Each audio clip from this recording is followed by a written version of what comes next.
Hello guys, thank you very much for stopping by. So for today, we want to discuss red flags. Red flags you shouldn't ignore while you're in a relationship.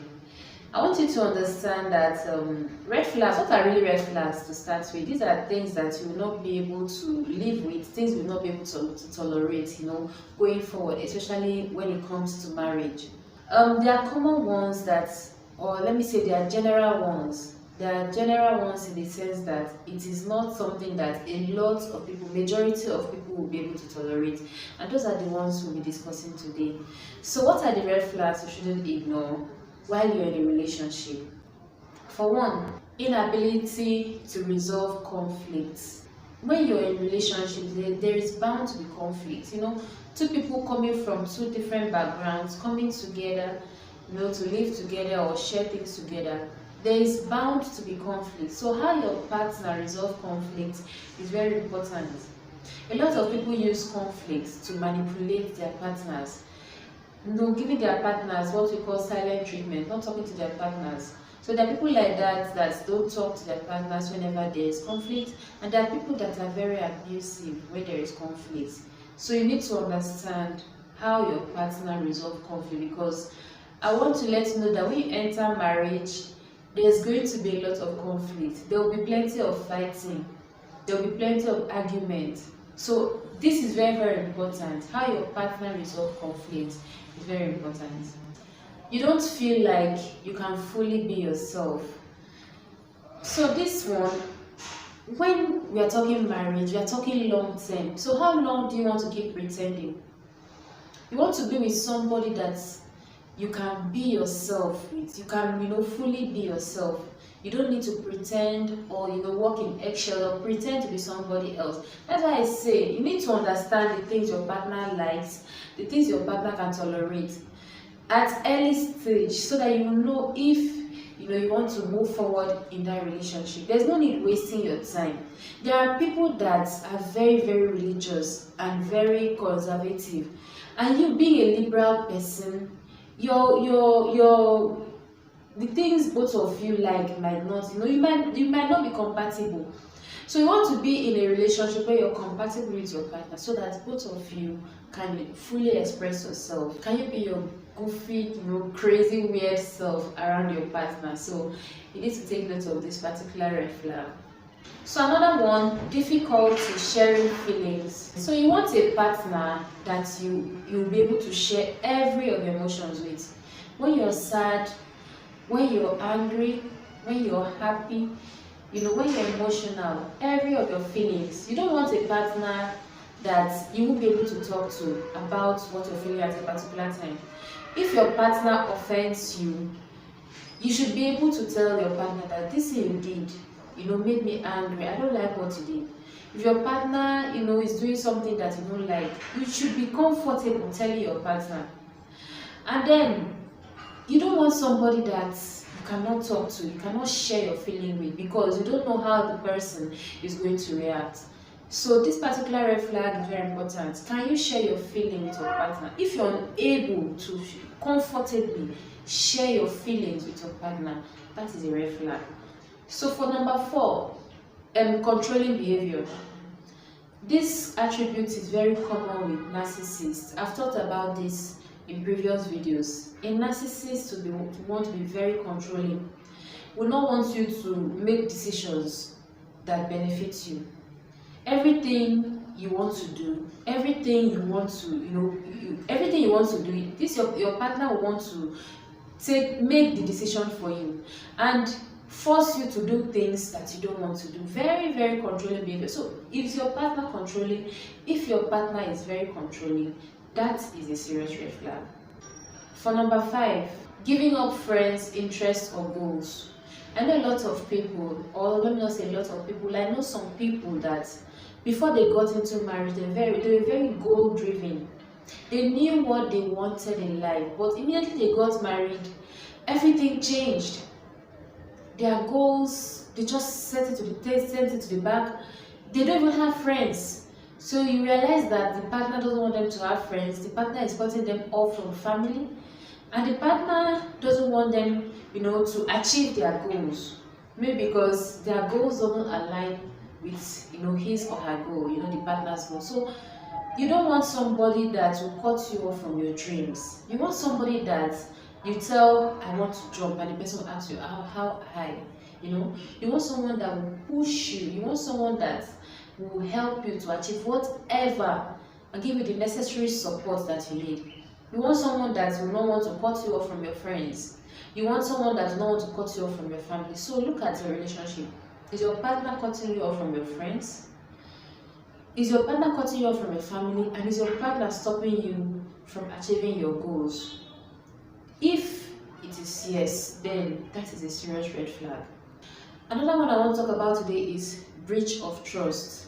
And some partners can be so they are not remorseful about it when they breach your trust. So there are some partners that find it very easy to cheat on their partners, and when they do that, they come back and apologize. Tomorrow they do it again, and you see that trust is broken in the relationship. And this cheating is not only cheating with others.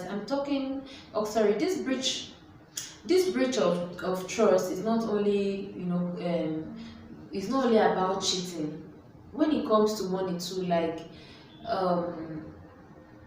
taking your money without letting you know, or stealing from you. There are a lot of things your partner can do that will breach the trust in the relationship. And sometimes they will not even be remorseful. So did your partner breach your trust, and how did he react when that trust was breached? How did he react when you found out that he betrayed you? If he was remorseful, yes, you can always give somebody a second chance, but his reaction will let you know if that is a red flag or not. Another one to talk about is abuse. I just want to lump it together. We have emotional abuse, we have physical abuse, we have verbal abuse. So abuse of any kind is a serious red flag. It shows your partner does not respect you. It shows your partner does not rate you. If your partner can abuse you physically, raise his hand and slap you, or call you, unprintable names, it shows lack of respect, it shows lack of love, it shows your partner does not rate you, and that is a serious red flag. Emotional abuse is always very tricky because a lot of times, it has to do with manipulation. A lot of times, people don't even know that they are emotionally abused, but you need to look out for this one. I'm going to make a video about emotional abuse so that you will know if you are emotionally abused or if you're in an emotionally abusive relationship. So abuse of any kind is a red flag, and it should not be tolerated because you don't want to live with that when you get married to this person. Another red flag is untreated mental health issue. Untreated mental health issue doesn't necessarily mean the person is a bad person. Like I said, like the name implies, mental health. So it has to do with health. But some people will know that they have these issues and they don't want to accept that reality and seek the help that they need. So we have bipolar and schizophrenia. There are lots of mental health issues that will cause somebody to behave irrationally. So if this person knows that he has mental health issue and he just tells you, I can live with it, or just tries to deny it that he doesn't have the problem, rest assured that you're going to have a very serious problem when you get into marriage with this person. So untreated mental health issue is a serious red flag. Another one is making you feel less, constantly demeaning you, constantly making you feel like you're nothing. You don't want to be with a partner that demeans you every time. You want to take an action and he will kind of laugh at you like, oh, because that person is taking it, you said you won't follow through. Yeah, good now, you will see yourself. There are people that talk like that to their partners, body shaming them. There are lots of ways that your partner can make you feel less in the relationship. So that is a red flag. You don't want to go into a relationship. You don't want to go into marriage with someone that makes you feel less. You want somebody that will hype you, somebody that will blow your trumpet, somebody that will encourage you, not somebody that will constantly demean you. Another one is constant fighting. I said earlier that in marriage there will be fighting, and it is true. when you're in a serious relationship or marriage, rest assured that you're going to fight. But when it is constant, every damn time,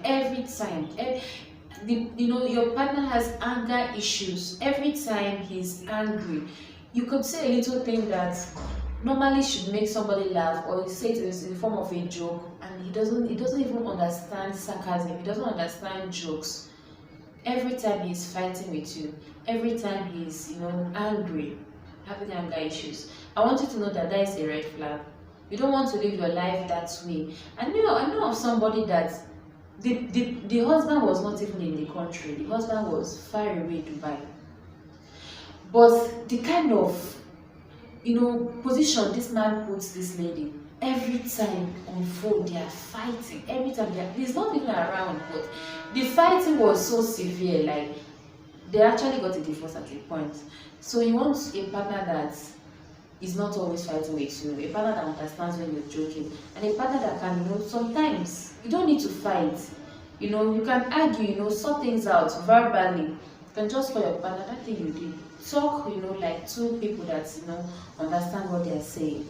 There is no need for fighting every time. Fighting will come, but it should not be constant.